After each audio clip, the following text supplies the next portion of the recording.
Tonight, I'm sharing 5 true stories that will change how you think about working alone forever. These aren't made up. These are real experiences from real people who learned that some jobs come with dangers no one tells you about. If you're brave enough to listen, you'll understand why some people will never, ever work a night shift again. But I'm warning you, once you hear these stories, every empty hallway will feel different. Every strange sound will make your heart race, and you'll never feel alone at work again, because you won't be. Let's start. Story 1: The Security Guard Who Saw Too Much. Sarah Mitchell was 28 years old when she took the job as a night security guard at Brennfield Shopping Mall. She needed money badly. Her mom was sick, hospital bills were piling up, and this job paid almost double what other security jobs offered.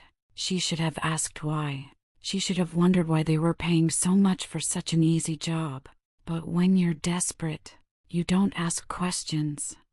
The Brennfield Mall was huge. It had 120 stores spread across 3 floors.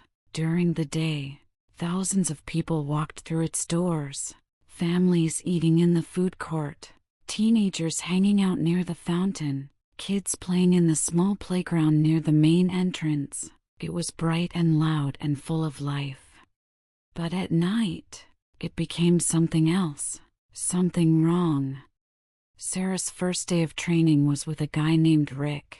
He was supposed to work with her for a week, show her everything she needed to know. But after just 2 days, Rick quit. No explanation, no goodbye. He just didn't show up on the 3rd night. The manager, Mr. Peterson, said not to worry about it. Said Rick was always unreliable. But Sarah saw something in Mr. Peterson's eyes when he said it. Fear. Real fear. So Sarah started working alone on her 3rd night, October 15th. She would never forget that date. Her shift started at 10 o'clock at night, right after the mall closed. She had a small office near the main entrance with 12 TV screens showing different parts of the mall. Her job was simple. Every hour, she had to walk around the mall and check all the doors, make sure they were locked, make sure nobody was hiding inside. Then she would go back to the office and watch the screens until it was time to walk around again. The first 2 hours were fine, boring, even. Sarah walked through the empty mall with her flashlight, checking doors, looking in dark stores. The only sounds were her footsteps and the hum of the emergency lights. She actually thought this job would be easy money. Then midnight came. Sarah was sitting in her office, eating a sandwich and reading a book, when she saw movement on screen 7. Screen 7 showed the north wing of the mall, near the old Sears store. Sears had been closed for 5 years. Nobody ever went there. But on the screen, clear as day, someone was standing at the end of the hallway. The figure was tall and thin, wearing what looked like old work clothes. They were standing perfectly still, facing the camera, not moving at all, just standing there. Sarah's heart started beating fast. This was her first real problem. She grabbed her radio and called Mr. Peterson, who was supposedly on call for emergencies. No answer. She tried again. Still nothing. The figure on the screen hadn't moved. It was like a statue. Sarah zoomed in with the camera controls, trying to see the person's face, but the image was too dark, too grainy. All she could see was the shape of a person, standing there in the darkness. She had to go check. That was her job. That was what they were paying her for. Sarah grabbed her flashlight and her pepper spray. She locked the office door behind her and walked toward the north wing. The mall seemed different now. The shadows were deeper. The silence was heavier. Her footsteps echoed too loudly, like the sound was bouncing off walls that weren't there. The north wing was the oldest part of the mall. The lights here were dimmer, and some of them flickered. The Sears store loomed at the end of the hallway, its entrance covered by a metal gate that hadn't been opened in years. Sarah swept her flashlight across the hallway. Nobody was there. She walked closer to where the person had been standing on the camera. There was nothing. No sign anyone had been there at all. She even checked the floor for footprints in the dust. Nothing. Then she heard it, a sound that made her skin crawl. Footsteps, coming from inside the Sears store. That was impossible. The store had been locked and sealed for 5 years. The company that owned the mall was in some legal fight about the space. Nobody had the keys. Nobody could get in there.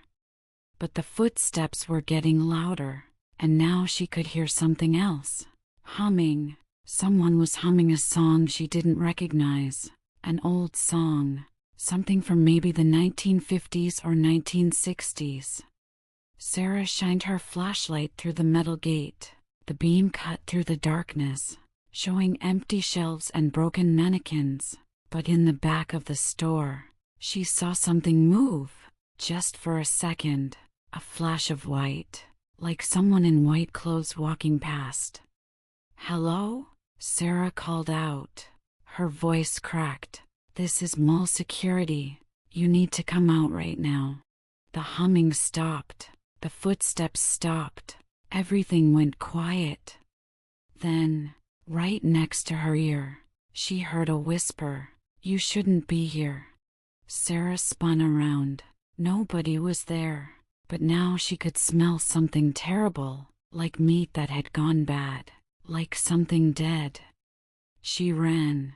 She ran faster than she had ever run in her life, back through the mall, her flashlight beam bouncing wildly, her breath coming in gasps. She could hear footsteps behind her, not running, walking, slow and steady, like whoever was following her knew she couldn't escape. Sarah burst into her office and slammed the door. She grabbed her phone and called 911. 911. "What's your emergency?" "Someone's in the mall. I'm a security guard at Brennfield Mall and someone's in here with me." "Okay, ma'am. Stay calm. We're sending officers now. Can you get to a safe place?" "I'm in the security office. The door is locked." "Good. Stay there. Officers will be there in 5 minutes." Sarah hung up and looked at the screens. Her blood went cold. On every single screen, in every single part of the mall, there were people, dozens of them, all wearing old clothes from different time periods, all standing perfectly still, all facing the cameras. And on screen 12, which showed the hallway right outside her office, there was a woman in a white dress. She was standing at the door, her face pressed against the glass, staring right at Sarah. But when Sarah looked at the actual door, nobody was there. She looked back at the screen. The woman was smiling now. Her teeth were black. Her eyes were holes. Sarah closed her eyes and started praying. She could hear sounds now, doors opening and closing, cash registers ringing, music playing from stores that had been closed for hours. The mall was alive with impossible sounds. When the police arrived 4 minutes later, they found Sarah curled up in the corner of the office, crying. The mall was empty. The security footage showed nothing unusual, just Sarah, alone, running through empty hallways and talking to nobody. But Sarah knew what she saw, and she learned something that night that the mall owners had been hiding for years. The Brennfield Mall was built on the site of the old Brennfield Psychiatric Hospital. In 1952, there was a fire. The exits were blocked by debris from construction work. 137 patients and staff members died, trapped inside. They died screaming for help that never came. The mall was built in 1987, 35 years after the fire, and every year since then, on October 15th, the anniversary of the fire, night security guards reported seeing things, hearing things. Most quit after one night. Some lasted a few nights. Sarah lasted 3 hours. The mall paid well because they needed someone in the building at night. Not to keep people out, but to keep something in. The presence of a living person seemed to calm the spirits, to keep them from manifesting too strongly. Without a guard there, the activity got worse. Stores would be found ransacked in the morning, merchandise moved around, and sometimes, on very bad nights, the spirits would leave the mall entirely and wander into the surrounding neighborhood. Sarah quit that night. She never went back, not even to get her last paycheck. She moved to another city, got a day job at a bank, but sometimes, late at night, she still hears that humming, that old song from the 1950s, and she knows that somewhere, in an empty mall, they're still walking, still shopping, still trying to escape a fire that ended decades ago. Story 2: The Janitor's Nightmare. Marcus Williams had been cleaning office buildings for 15 years. He'd started when he was 20, right out of high school. His dad had been a janitor too, and his grandfather before that. It was honest work, good work. Marcus took pride in leaving buildings spotless. He had a reputation for being the best in the business. That's why they called him for the Hartley Financial building. The Hartley Financial building was 23 floors of glass and steel in the heart of downtown. It was only 10 years old, practically brand new compared to the other buildings Marcus had cleaned. The company that hired him said the previous cleaning crew had quit without notice, all 5 of them, on the same night. They wouldn't say why. Marcus didn't care. The pay was incredible, almost 3 times what he usually made. For that kind of money, he'd clean anything. His first night was November 3rd. He arrived at 11 o'clock, just as the last office workers were leaving. The security guard, Bill, was an older man who barely looked up from his newspaper when Marcus signed in. "You the new cleaner?" Bill asked. "Yes, sir. Marcus Williams." Bill looked at him then, really looked at him. "You sure you want this job, son? For what they're paying?" "Absolutely." Bill shook his head. "Money ain't everything. Just remember that when things get weird." "What do you mean, weird?" But Bill had already gone back to his newspaper. "Elevators are on your left. Start from the top and work your way down. And Marcus, don't go to floor 13. Marcus laughed. "There is no floor 13. Buildings skip that number." Bill looked up again. His eyes were serious, dead serious. "This one doesn't. This one has a 13, but you don't go there, ever. Understand?" Marcus nodded, confused but willing to follow the rules. He took his cleaning cart to the elevator and pressed 23. As the elevator rose, he watched the numbers. Bill was right. After 12 came 13, then 14. He'd never seen that before. The 23rd floor was executive territory. Big offices with amazing views of the city. Expensive furniture. Original artwork on the walls. Marcus got to work. Starting with the reception area, he vacuumed the thick carpets, dusted the surfaces, emptied the trash cans.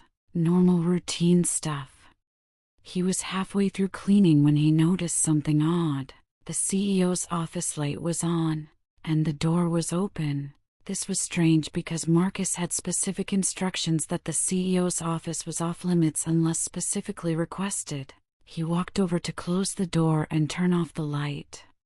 The office was massive, floor-to-ceiling windows, a desk that probably cost more than Marcus made in a year, and a sitting area with leather couches. But what caught his attention was the coffee mug on the desk.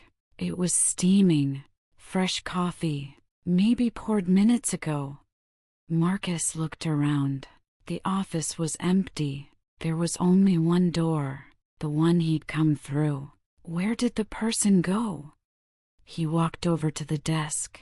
Next to the coffee was a half-eaten sandwich and an open laptop. The screen was on, showing an email that was half-written. The merger cannot proceed. They don't understand what they're buying.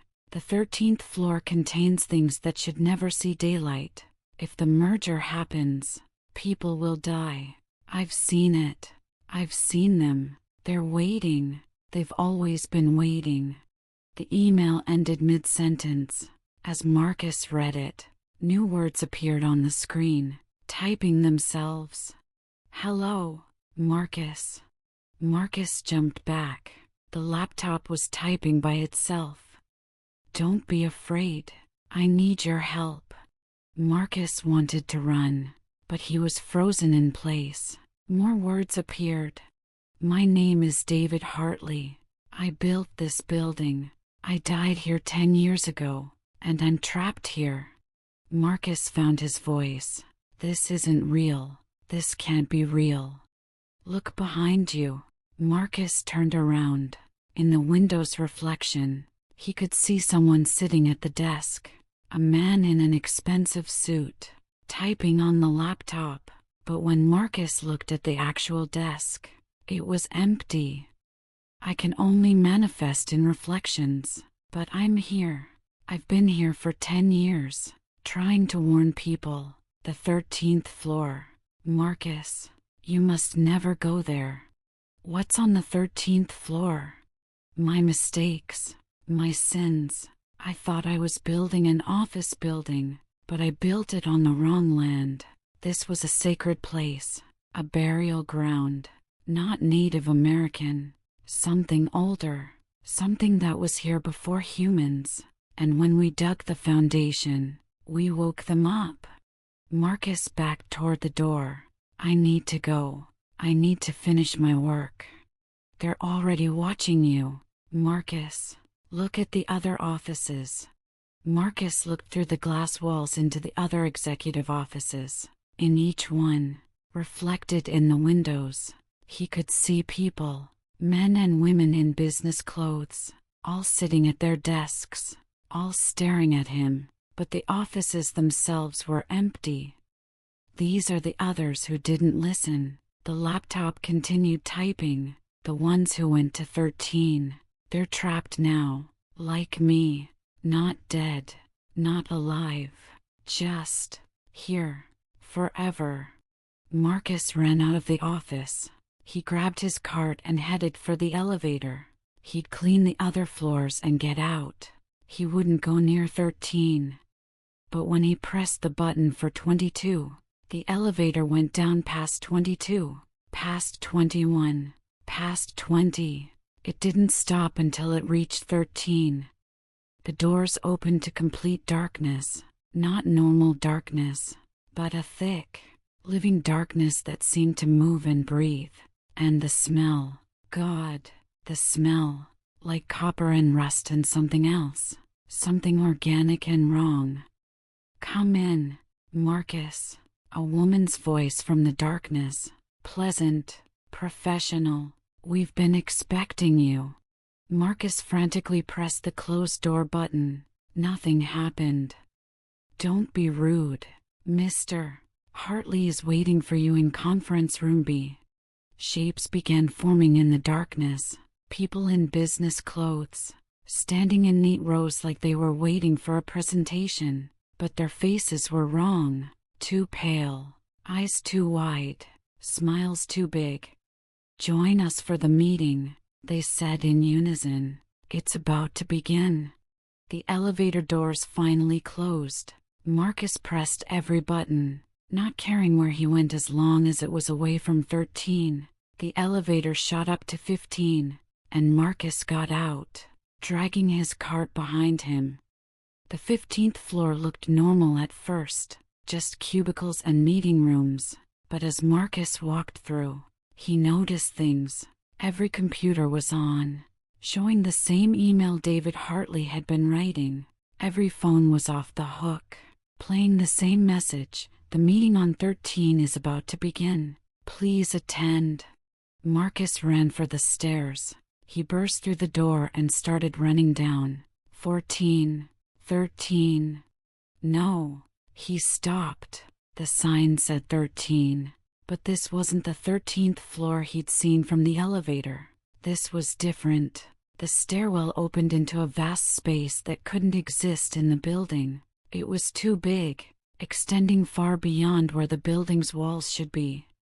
It looked like an office from the 1920s. Old wooden desks, typewriters, men in suspenders and bowler hats. But they were all dead, sitting at their desks, rotting, but still working, still typing, still filing papers. One of them looked up at Marcus. Half its face was gone, showing bone and dried tissue. "Are you the new employee? Orientation is in room 1313.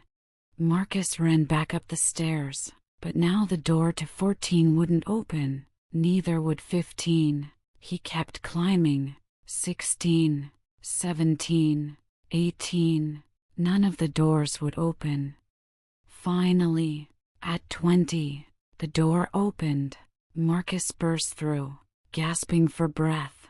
The 20th floor was normal, empty, quiet. He checked his watch. It was 3:33 a.m. He'd been in that stairwell for 2 hours, but it had felt like minutes. He gave up on cleaning. He just needed to survive until morning. He found an office and barricaded himself inside. He sat in the corner, watching the door, waiting for dawn. At 4 a.m., the lights went out. In the darkness, Marcus could hear them. Footsteps, hundreds of footsteps, the sound of elevators moving, doors opening, people talking. The building was full of workers who shouldn't exist. Then the lights came back on. Standing in the office with him was David Hartley. Not a reflection this time, the real thing, or as real as a ghost could be. "I tried to warn you," Hartley said. His voice was tired, defeated. "But it's too late now. You've seen 13. You've seen them. Now you're part of the building, just like us." No, I'm leaving. My shift ends at 7. Hartley laughed, but it was a sad sound. "Look at your watch, Marcus." Marcus looked. His watch said 11:47 p.m., November 3rd. "That's impossible. I've been here for hours. Time doesn't work right here. You've been here for minutes, or years. It's all the same. The building exists outside of normal time. That's why we can never leave. We're stuck in an eternal workday that never ends." Marcus looked out the window. The city outside was different. Older buildings that had been demolished years ago were standing again. Cars from the 1950s drove the streets. "Every night, the building shifts through time," Hartley explained. "Past, present, future, all at once. And everyone who's ever worked here, everyone who's ever died here, we're all here at the same time, all of us, forever." Marcus's phone rang. He answered it desperately, hoping for a connection to the real world. "Marcus?" It was Bill, the security guard. "Where are you? I'm looking at the cameras and you're on 5 different floors at the same time." "Bill, something's wrong with this building. You have to help me." "Marcus, what year is it?" "What?" "It's 2023.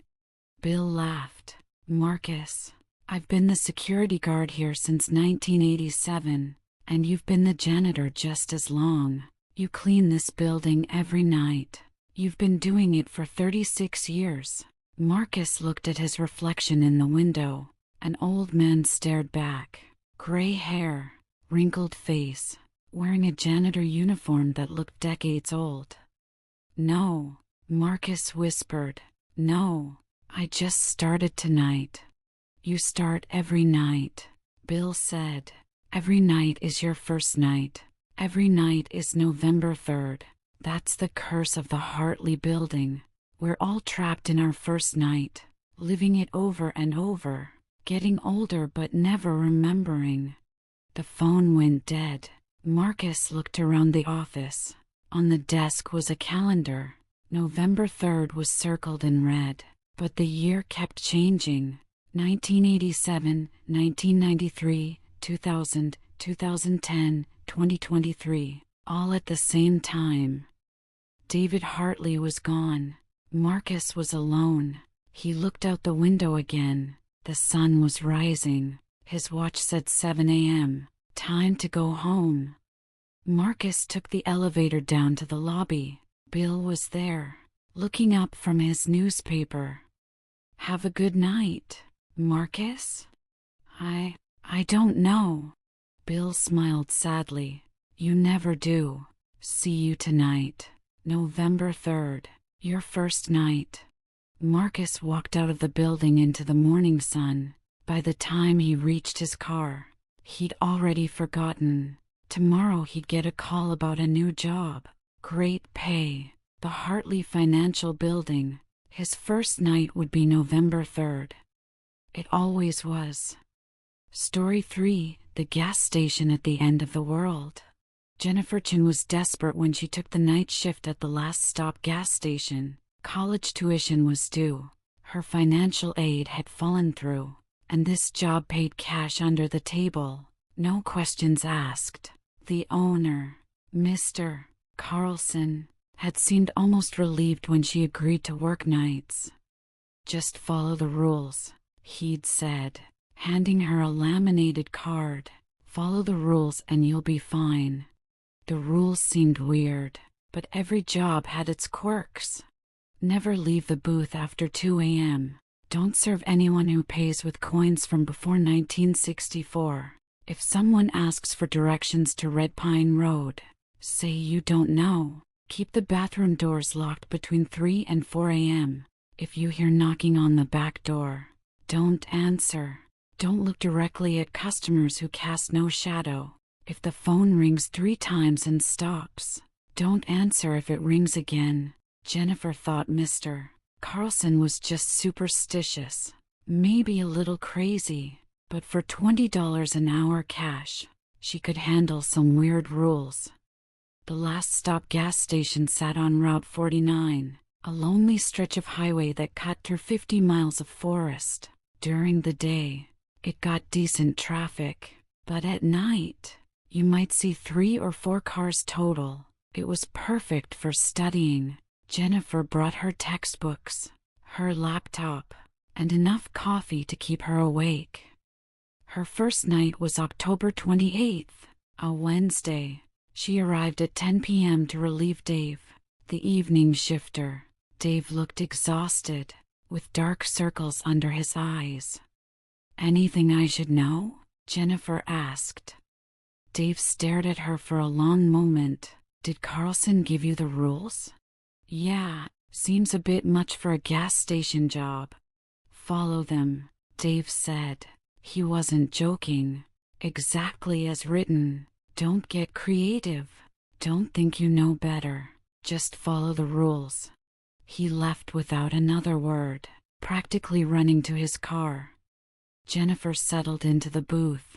It was small, maybe 6 feet by 6 feet, with bulletproof glass on all sides. There was a register, a stool, a small TV that only got 3 channels, and a microphone system for talking to customers. The door locked from the inside with a heavy deadbolt. The first few hours were boring. A truck driver filled up his rig. A family on a road trip bought snacks and drinks. Normal customers doing normal things. Jennifer managed to get through 2 chapters of her psychology textbook. At 1:30 a.m., a car pulled up to pump 2. It was an old sedan, maybe from the 1980s, covered in dust and mud like it had been driving on dirt roads. The driver got out, a tall man in a black suit that looked like something from an old movie. He walked to the booth window. Up close, Jennifer could see his face clearly under the harsh fluorescent lights. His skin was pale, almost gray. His eyes were dark, so dark she couldn't see the pupils. And when he smiled, his teeth were perfect, too perfect, like dentures. $20 on pump 2, he said. His voice was flat, no emotion at all. Jennifer rang him up. He pulled out a wallet that looked ancient, the leather cracked and falling apart. He handed her a $20 bill. It looked new, but when she touched it, it felt old, brittle. The serial number was from 1963. She remembered the rule about old coins, but this was paper money. That was different, right? She completed the transaction. The man walked back to his car and started pumping gas. Jennifer watched him. He stood perfectly still, not checking his phone, not looking around, just standing there like a statue. When the pump clicked off at exactly $20, he got in his car and drove away. Jennifer went back to studying, but she couldn't concentrate. Something about that man bothered her.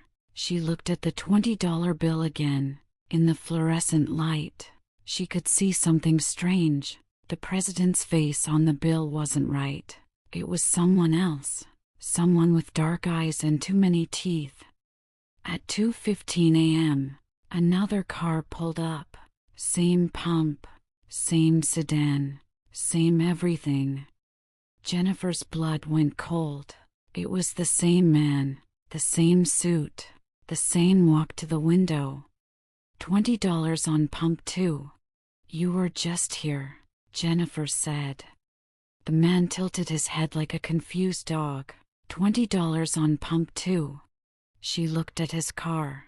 Same dust patterns, same license plate, like he hadn't driven anywhere, just circled back. I saw you leave. You went east on Route 49. The man's smile got wider. Impossibly wide. There is no east. There is no west. There is only the road. $20 on pump 2. Jennifer's hands shook as she completed the transaction. Another 1963.20. This time, the face on the bill was clearly wrong. It was the man's face, smiling that two-eyed smile. She watched him pump the gas. Exactly $20. He drove away, heading east down Route 49. At 2:45 a.m., he was back, but this time, things were different. His suit was torn. There was something dark on his shirt. Blood. Maybe. His face was damaged, like he'd been in an accident. $20 on pump 2. Jennifer wanted to refuse, but she remembered Dave's warning. Follow the rules. Don't get creative. The rules said nothing about refusing repeated customers. She took his money. The bill was wet with something that wasn't water. The face on it was screaming. At 3 a.m., the bathroom doors started rattling. Someone was trying to get out, but Jennifer had locked them at 3 a.m. exactly. Following the rules, the rattling got violent. The doors shook like someone was throwing their whole body against them. Then the sound started, scratching, like fingernails on wood, and voices, whispers at first, then getting louder. Let us out. We need to get out. The road is calling. The road needs us. Jennifer turned up the TV volume, trying to drown out the sounds, but she could still hear them. Multiple voices now. Men, women, children, all begging to be let out. At 3:15 a.m., the man was back. His car was destroyed. The front was smashed in. The windshield shattered. He was missing half his face, and Jennifer could see bone underneath, but he walked to the window just the same. $20. Pump 2. His voice was breaking up, like a bad radio signal. Jennifer took the money. The bill was almost completely black now, covered in what looked like dried blood. The image on it was just a skull. At 3:30 a.m., the phone rang 3 times and stopped. Jennifer knew the rule. If it rang again, don't answer. It rang again. She didn't answer.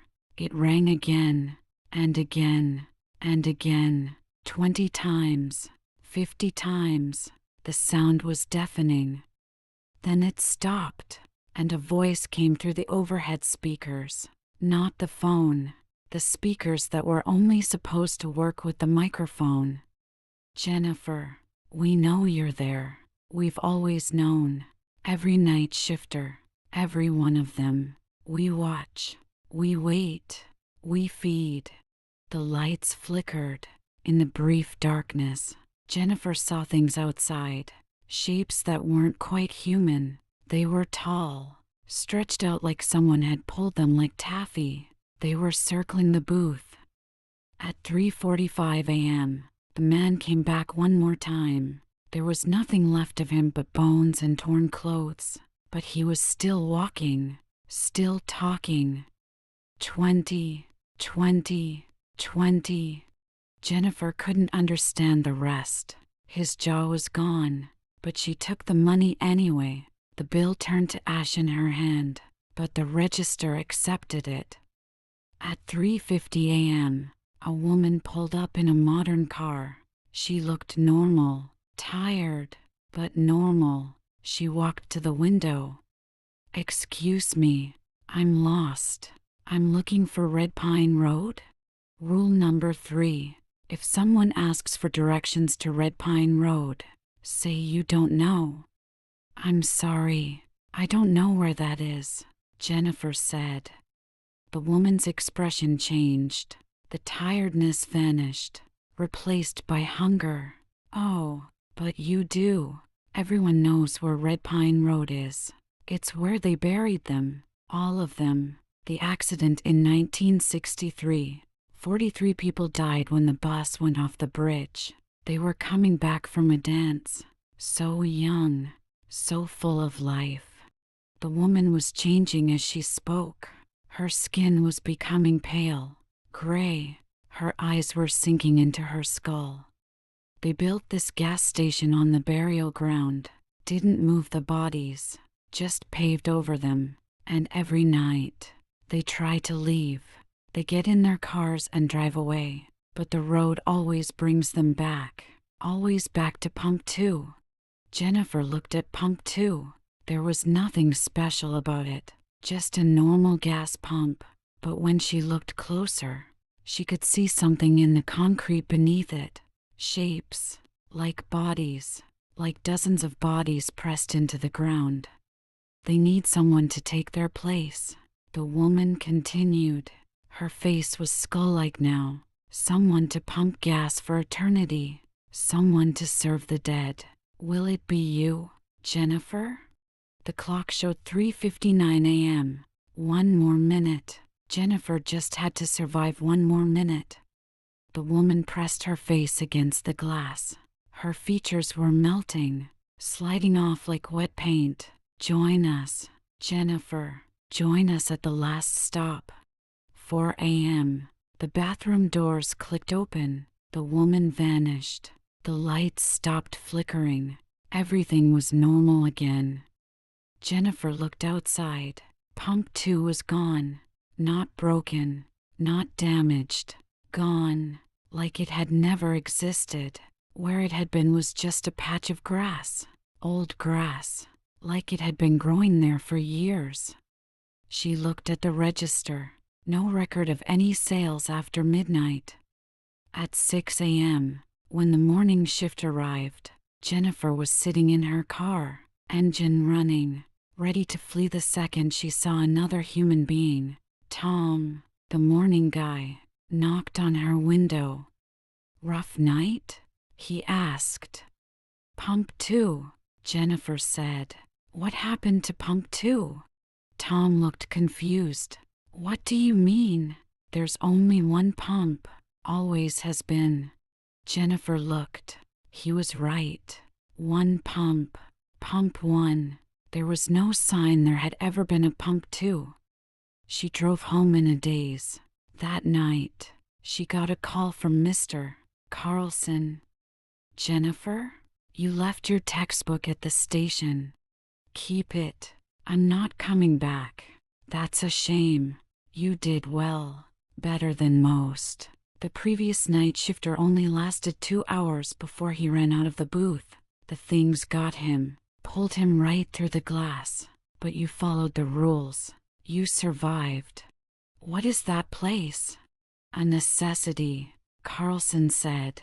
Something has to stand between them and the rest of the world. The gas station keeps them contained, gives them a place to exist. Without it, they'd spread. Every gas station, every rest stop, every lonely place on empty roads would become like that.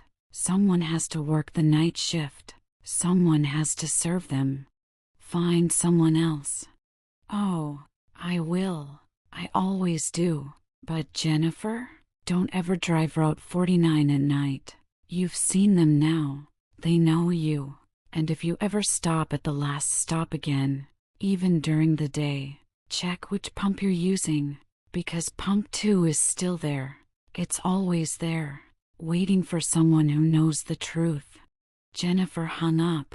She transferred to a different college, one in the city where there were no empty roads, no lonely gas stations. But sometimes, late at night, she dreams about pump 2, about the man in the suit, endlessly buying $20 of gas, about the bodies in the concrete.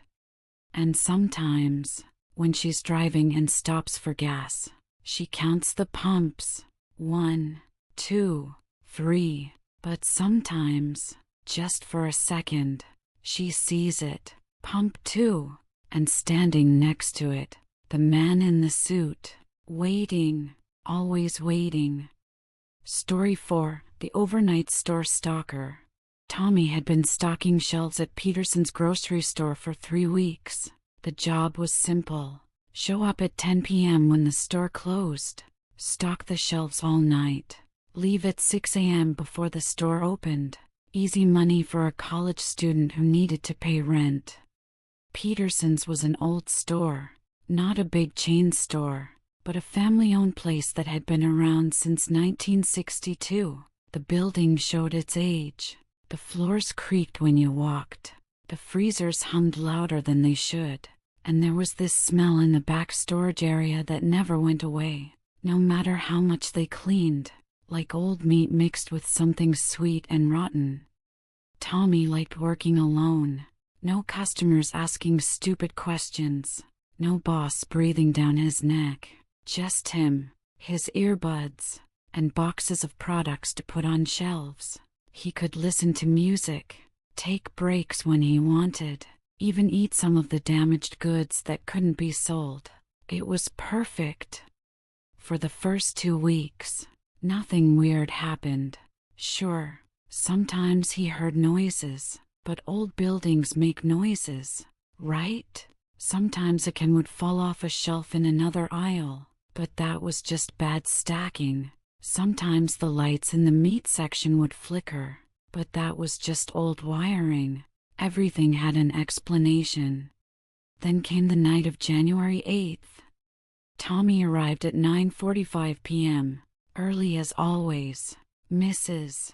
Peterson was locking up the front register. She looked tired. She always looked tired these days, running the store alone since her husband died last year. Big delivery tonight. Tommy, she said, pointing to the back. Truck came late.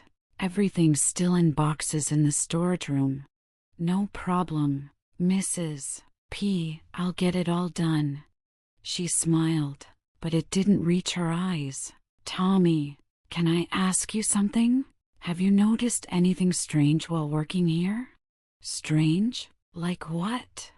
She started to say something, then stopped. Nothing. Just, if anything happens, if you feel unsafe, you call me right away, okay? I don't care what time it is.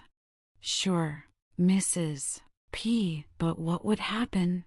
She grabbed her purse and headed for the door. Just call me if you need to. And she left. Tommy watched her drive away, feeling uneasy for the first time since starting the job.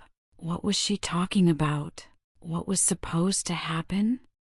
He shook it off and got to work. The storage room was packed with boxes, cereals, canned goods, pasta, cleaning supplies.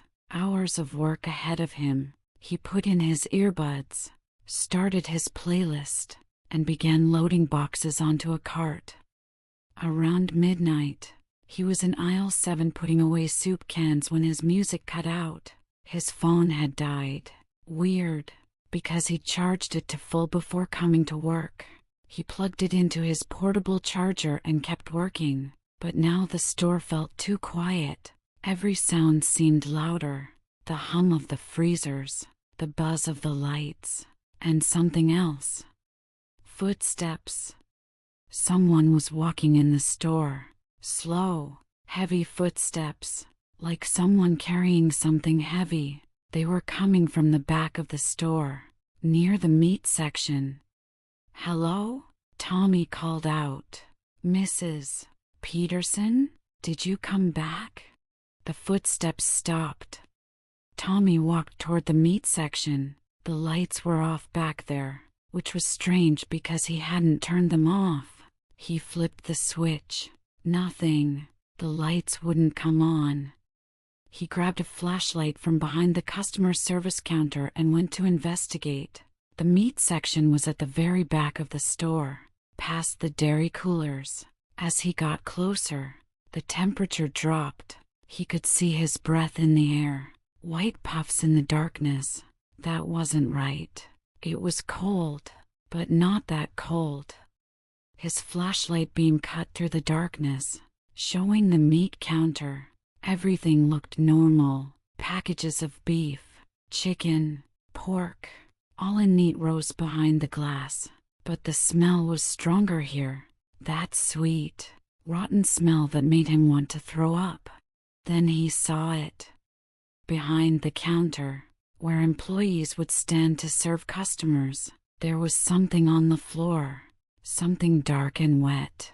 Tommy walked around the counter, his flashlight shaking in his hand. It was blood, a pool of blood, fresh and spreading, but there was no body, no source, just blood appearing from nowhere, spreading across the white tile floor. Tommy backed away, his heart pounding. This wasn't possible. He must be seeing things. He rubbed his eyes and looked again. The blood was still there, but now there was more. Footprints in the blood, leading away from the pool, going toward the storage room. He followed the footprints with his flashlight. They went through the swinging doors into the back area, the employee-only section where they kept the large freezers and storage rooms. The doors were swinging slightly, like someone had just walked through them. Tommy knew he should leave. Every part of his brain was screaming at him to run, but he thought about Mrs. Peterson, about this job he needed, about how there had to be a logical explanation. Maybe someone was hurt. Maybe someone needed help. He pushed through the doors. The storage room was different. The boxes he'd been working with were gone. Instead, there were old wooden crates, the kind they probably used in the 60s. The walls looked different too, older, with wood paneling instead of the painted drywall he knew. And there was a man. He was standing with his back to Tommy, wearing a bloody apron. He was cutting something on a table, the knife making wet, chopping sounds. The smell was overwhelming now, making Tommy's eyes water. "Excuse me?" Tommy said, his voice barely a whisper. The man stopped cutting. Slowly, very slowly, he turned around. His face was wrong. Half of it was normal, the face of a middle-aged man with gray hair and tired eyes, but the other half was ruined, crushed, bones visible through torn flesh. His apron said Peterson's Grocery. Frank, butcher. You're not supposed to be here, Frank said. His voice was wet, like he was talking through water. Not supposed to see this. I work here. I'm the night stalker. Frank laughed, a horrible sound that was more gurgle than laugh. Work here? Boy, this store's been closed for 20 years. What? No, I was just talking to Mrs. Peterson an hour ago. Mrs. Peterson? Frank's good eye widened. Margaret Peterson? She's been dead since 2003. Car accident. Horrible thing. Tommy's legs felt weak. This wasn't happening. This couldn't be happening. But I work here. She hired me. I've been working here for 3 weeks. Frank stepped closer, and Tommy could see what he'd been cutting. It wasn't animal meat. It was something else. Something that might have once been human, but was now just red and white and wrong. Sometimes, Frank said, the store needs workers. It calls them. They think they're working, getting paid, living their normal life. But they're really here, with us, doing the real work. The real work. Frank smiled, showing teeth that were too sharp, too many, feeding the store. It's hungry, you see. Been hungry since 1978 when I had my accident. Meat grinder. Nasty way to go. But the store kept me, kept all of us. And now it's keeping you. Tommy ran. He burst through the doors, ran down aisles that seemed longer than before, past shelves that were now stocked with things that shouldn't exist, jars filled with eyes, cans labeled human soup, packages of meat with people's names on them. He reached the front door, locked. He pulled and pushed, but it wouldn't move. The windows were black, not like it was night outside, but like there was nothing outside, like the world beyond the store had stopped existing. You can't leave during your shift, a voice said behind him. Tommy turned. It was Mrs. Peterson, but not the tired woman who'd left earlier. This Mrs. Peterson was younger, wearing clothes from the 1970s, and there was glass in her hair, in her face, like she'd been through a windshield. I died in 1978, she said. Same year as Frank. My husband never got over it, tried to run the store alone, but the guilt ate him alive. He died of a heart attack in 2003, right there at Register 1. But I've been talking to you. You hired me. No, dear. The store hired you. It uses our faces, our voices, to bring in new workers, people who won't be missed, college students with no family, drifters, loners, people who can disappear and no one will ask questions. More figures emerged from the aisles, workers in Peterson's uniforms from different decades, all dead, all wrong, all looking at Tommy with hungry eyes. Your shift isn't over, they said in unison. It's never over. Tommy's phone, which had been dead, suddenly came to life. It showed the time, 2:47 a.m., but as he watched, the numbers changed. 2:46, 2:45. Time was going backward. Every night, you'll stock the shelves, Mrs. Peterson said. Every night, you'll face the meat. Every night, you'll feed the store. And every night, you'll forget. You'll think it's your first day. You'll think you're alive. Until the moment you remember, like now, then you'll forget again. Tommy felt his memories slipping away. What was his last name? What college did he go to? Did he have parents? Friends? The details of his life were dissolving like sugar in water. Please, he begged. I don't want to forget. It's easier if you forget, Frank said, almost kindly. Trust me, I've been cutting the same meat for 45 years. Every night. I remember what it is. Every night. I scream, then I forget, and I do it again. The lights in the store started to flicker. Tommy felt himself getting drowsy. His eyelids were so heavy. Time for your shift to start, Mrs. Peterson said. Welcome to Peterson's grocery. Tommy, you're going to love working here. When Tommy woke up, he was standing in the storage room, boxes all around him, normal boxes with normal products. His phone showed 10 p.m. Mrs. Peterson was just leaving. Big delivery tonight. Tommy, she said. Everything's in the storage room. No problem, Mrs. P. I'll get it all done. She smiled. Have a good shift. And Tommy got to work, not remembering that he'd had the same conversation every night for 3 weeks. Or was it 3 years? 3 decades? Time didn't matter at Peterson's grocery. Only the work mattered. The endless, eternal work of feeding something that would never be full. Somewhere in the back of his mind, a tiny voice screamed that something was wrong, but he pushed it down and kept stocking shelves. After all, he needed this job. He had rent to pay. He had a life to live. Even if that life ended 3 weeks ago when he answered a help-wanted ad for a store that had been closed since 2003. Story 5, The Warehouse Picker. Rachel's warehouse job was supposed to be temporary. Just a few months working the overnight shift at Quick Ship Fulfillment Center to save money for her move to California. The pay was amazing for such simple work. All she had to do was pick items from shelves, pack them in boxes, and send them down the conveyor belt. No customers, no dress code, no complicated tasks. The warehouse was massive, the size of 8 football fields, with shelves that reached 30 feet high.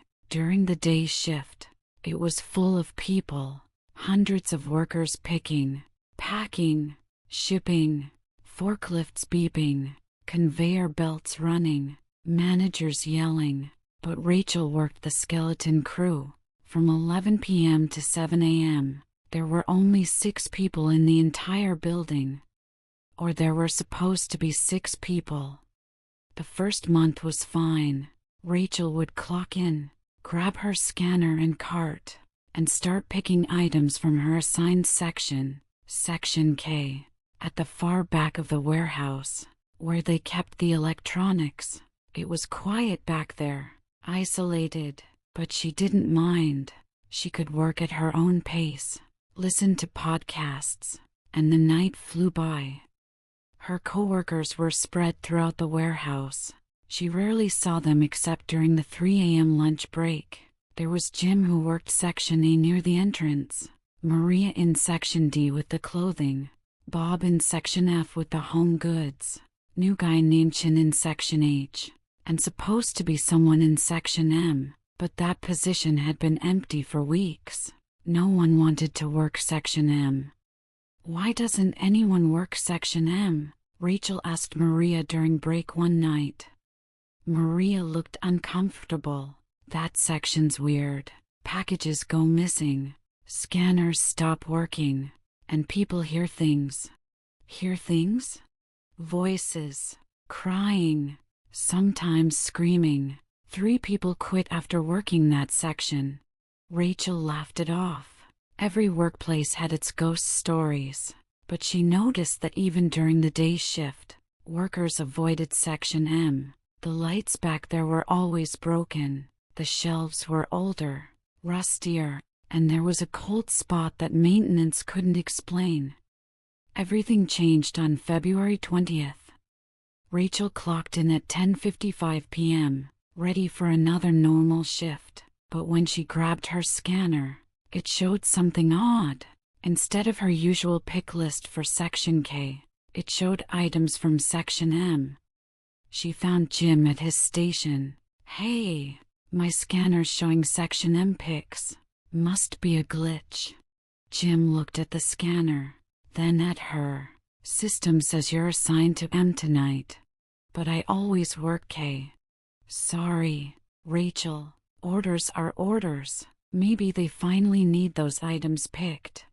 Rachel wanted to argue, but Jim was already walking away. Fine. Section M couldn't be that bad. She picked the items quickly and get back to her normal section. Section M was at the very back of the warehouse, past K, in a corner that seemed forgotten by time. The concrete floor was cracked and uneven.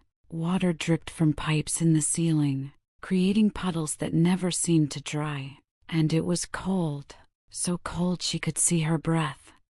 The shelves in Section M were different too, older, made of wood instead of metal. They creaked when she walked past, like they might collapse at any moment, and the items on them were strange. Not the usual electronics and household goods, but things that didn't match any product she knew. Her scanner beeped. First item, memory box number 1847, location M15C4. Rachel found the shelf, row 15, section C, level 4. She had to use a ladder to reach it. The box was old, covered in dust. It felt warm to the touch, which was impossible in this freezing section. She put it in her cart. Next item, photo album do not open, location M0982. Do not open? That was a weird product name. She found it easily. A leather-bound album tied shut with twine. It was heavy, heavier than any photo album should be, and it smelled like old flowers, like the ones at funerals. As she placed it in her cart, she heard something. Footsteps on the level above her. But there was no level above Section M. It was the highest part of the warehouse. She kept picking items, each stranger than the last. Child's toy 1993. Wedding dress never worn. Medicine bottle empty. Each item felt wrong to touch. Some were ice cold, others burning hot. One box whispered when she picked it up. Then her scanner showed something that made her stop. Rachel Hendricks' final package, location M13B6. That was her name, her full name. She looked at the shelf location, row 13, section B, level 6, the highest shelf in the darkest corner of section M. She didn't want to go there. Every instinct told her to leave, to run, to get out of this section. But she couldn't. Her feet moved on their own, carrying her deeper into Section M. The lights got dimmer, the cold got worse, and the sounds started. Crying, soft at first, then louder. A woman sobbing like her heart was broken, then a man's voice, angry, yelling words she couldn't understand. A child laughing, but the laugh was wrong, too high, too long. She reached row 13. The ladder was already there, waiting for her. She climbed, each step feeling heavier than the last. Level 6 was so high she could touch the ceiling, and there, on the shelf, was a box with her name on it. But it wasn't just her name, it was her picture too, a photo of her she'd never seen before, standing in this exact spot, reaching for this exact box. In the photo, she looked terrified, and behind her, in the darkness, was a shadow, a human-shaped shadow with no face. She reached for the box. Her hand moved without her control, like someone else was pulling her strings. The moment she touched it, the memories flooded in. She'd been here before, not just tonight, but many nights, hundreds of nights. Maybe thousands. She'd been picking the same items, following the same path, reaching for the same box, over and over and over. And she died here, 2 months ago, her first night in Section M. The ladder had broken. She'd fallen 30 feet onto the concrete floor. Her head had cracked open like an egg. Jim had found her body at 7 a.m., cold and stiff. They'd had a small funeral. Her parents had cried. The warehouse had paid out her life insurance and hired someone new. But she'd come back. Every night at 11 p.m., she clocked in, did her pics, forgot she was dead, remembered, forgot again. The shadow behind her in the photo moved, not in the photo, but in real life. She turned around slowly. It stood there, formless but somehow human, darker than the darkness around it. When it spoke, its voice was everyone and no one. "You're one of mine now," it said. "You die in my warehouse. You work in my warehouse. Forever. Please," Rachel begged. "Let me go. Let me rest." "Rest?" The shadow laughed, a sound like grinding metal. "This is rest. You don't remember the real work. The work you do after your shift. When you sort the other packages. The packages that scream." Rachel looked at her cart. The items she'd picked weren't products. They were memories. Dead memories from dead workers. Each box contained someone's last moment. Their fear. Their pain. Their realization that death wasn't the end. "Every night," the shadow continued, "you pick them, sort them, pack them, ship them to nowhere. Then you forget and do it again. You're very efficient. One of my best workers." "How many?" Rachel asked. "How many dead workers?" The shadow gestured to the shelves. They stretched impossibly far now, going back miles and miles. Each shelf was full of boxes. Thousands of boxes. Millions. Every warehouse. Every factory. Every workplace that runs all night. They all feed me. Workers die. Accidents happen. But the work must continue. The dead don't need breaks. Don't need pay. Don't complain. They just work. Rachel's scanner beeped. New items to pick. She looked at the screen and saw names. Hundreds of names. Workers from every section. Every shift. Going back decades. "But we're not all dead," she said. "Jim, Maria, the others. Are they?" the shadow asked. "When did you last see them in daylight? When did any of you last leave the warehouse?" Rachel tried to remember. She couldn't.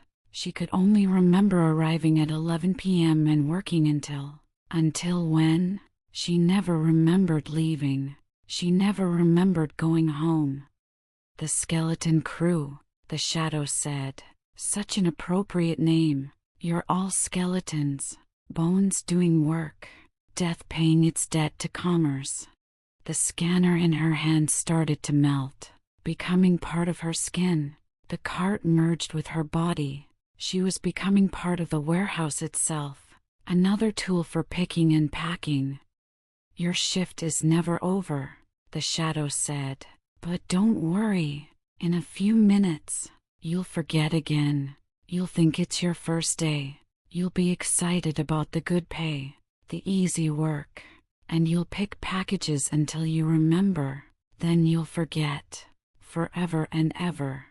Rachel felt her memories slipping away again. What was her last name? Why was she here?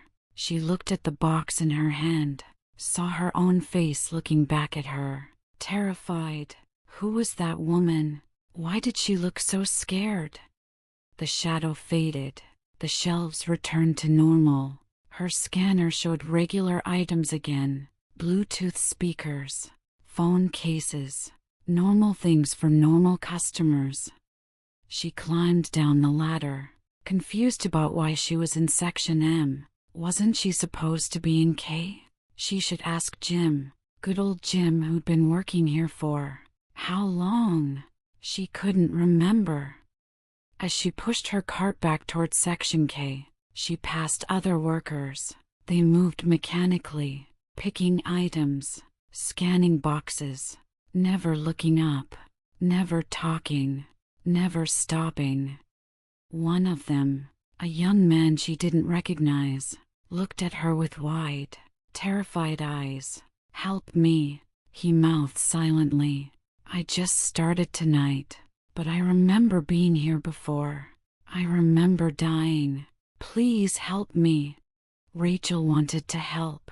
Something deep inside her screamed to help, but the thought slipped away like water. She had pics to complete, items to pack, work to do. Always work to do.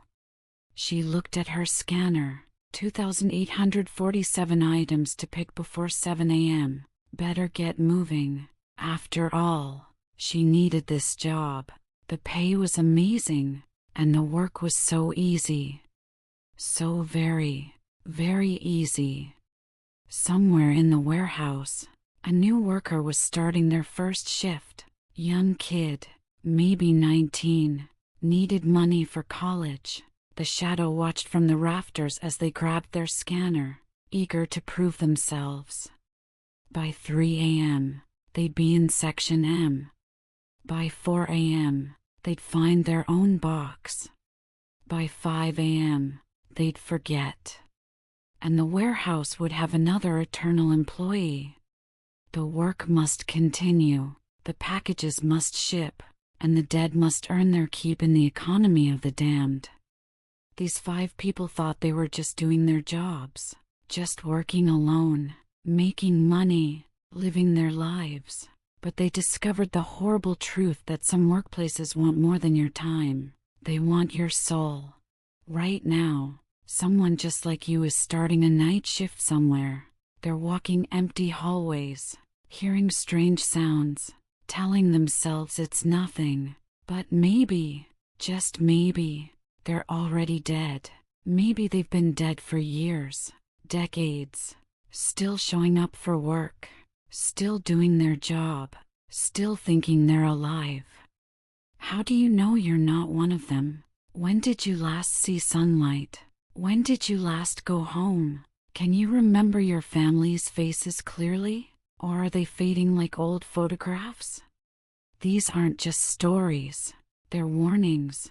Every workplace has its secrets, every night shift has its dangers, and every person who works alone discovers eventually that they're never really alone. The next time you work late, remember these stories. Remember Sarah at the mall, Marcus in the office building, Jennifer at the gas station, Tommy at the grocery store, Rachel in the warehouse. Remember that they all thought it was just another shift. Listen for the footsteps that shouldn't exist. Watch for the shadows that have no source. And if someone offers you a night job with amazing pay and easy work, ask yourself one question. Why did the last person quit?